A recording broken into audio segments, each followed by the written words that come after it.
it's in the contract. You're going to have a conversation about potentially changing or increasing the prices about it. Now, if you do have it, or if it's been produced or introduced by your customer, now here you want to watch out.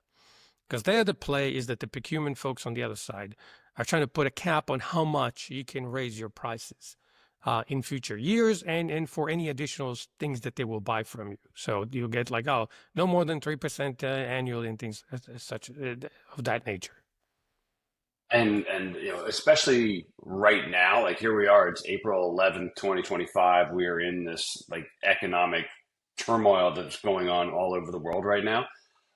I would be really careful about agreeing to any kind of price cap right now because who the hell knows what's going to happen. And if you do agree to one that's too small, you're going to box yourself into bad margins down the road. We don't know what costs are going to look like, and you might realize like you've underpriced your entire deal. You thought it was really exciting 18 or 24 months ago, and now you're losing money on it. So I would be really cautious about like how do you pick the number for any kind of price cap at this point. Yeah, and companies, by the way, that had like a 2 to 3% price caps in the last couple of years when inflation was soaring at 7 and 8, and when you operated in Europe where the inflation some places was Yeah, higher and your operational costs went up, then you started eroding your own margins and hurt your financials. And so it's yeah. an important aspect to do it.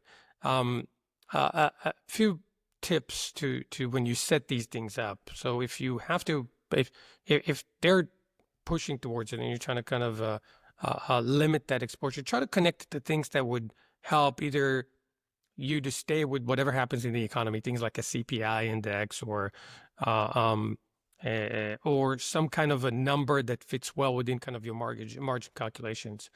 Um, Also, the other really important thing is limited to the scope of what either they bought from you right now or the use case they're using. So for whatever they're going to buy in the future, it wouldn't be under that kind of price provision kind of limitation. It's like, this is something different. So what you have today, okay, we're not going to raise it in more than, 5%.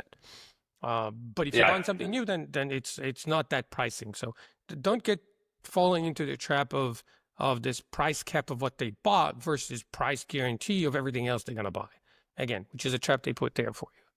yeah, it's a great delineation. And I think that if a client does insist on a cap, like that's fine. Like, everybody's going to ask for these things, and some people are going to say, oh, it's got to be this. If you're a seller, just you push for as short a term as possible on that, or have a clause in there that lets you renegotiate what that looks like after year two, which is in this economy, that's probably what I would do is have that price cap be renegotiable at least every 12 to 24 months.